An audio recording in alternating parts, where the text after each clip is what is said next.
வாழ்த்துக்கள் sister. Class எப்படி இருந்துச்சு? எப்படி ஃபீல் பண்றீங்க? ரொம்ப நல்லா இருந்தது கிளாஸ். எனக்கு ரொம்ப பிடிச்சிருந்தது. ஹேண்ட்ஸ் ஆன் ப்ராக்டிஸ் ரொம்ப பியூரா எனக்கு வந்து இன்ச் பை இன்ச் சொல்லி கொடுத்தாங்க. மேபி இது 1-on செஷன் மாதிரி தான் எனக்கு இருந்தது. இது குரூப் செஷன் மாதிரியே எங்களுக்கு இல்லை.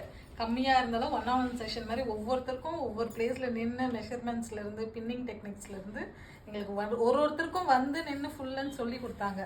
பாக்ஸ் ஹோல்டிங் நிறைய வாட்டி ப்ராக்டிஸ் பண்ணோம்.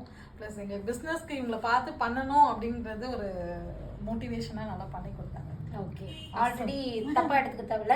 ஆல்ரெடி ஒரு இடத்துல கத்துக்கினதுக்கும் மென்ஷன் பண்ண தேவையில்ல, ஸ்டூடியோ மென்ஷன் பண்ண தேவையில்ல, அகாடமி மென்ஷன் பண்ண தேவையில்ல. ஆல்ரெடி ஒரு இடம் கத்துக்கினதுக்கும் இப்போ இங்க வந்து நீங்க ப்ரிப்பேர் ஆகுறதுக்கும் என்ன மாதிரி ஃபீல் ஆச்சு? அதுதான் சொன்னேன். நாங்கள் முன்னாடி பே பண்ணது எங்களுக்கு ஒன்றுமே இல்லை. எங்களுக்கு சொல்லி தரல, சொல்லி கொடுத்தாங்க. பட் இந்த அளவுக்கு பொறுமையாக எங்களுக்கு எதுவுமே டீச் பண்ணல. பட் இவங்க வந்துட்டு எங்களுக்கு ஒன்னொன்னா உட்காந்து சொல்லி கொடுத்து நாங்கள் முடிச்சு நாங்களாம் ஃபினிஷ் பண்ற வரைக்கும் எங்களுக்கு கூட நின்று சப்போர்ட் கொடுத்தாங்க. All the very best. Okay, மனசார ஹாப்பியா இருக்கீங்களா? ரொம்ப ஹாப்பியா இருக்கும். அதுதான் தேவை. Okay sister, thank you. நல்லா பிசினஸ் பண்ணுங்க, சேர்ந்து பண்ணுங்க. ஓகேங்களா? தேங்க்யூ.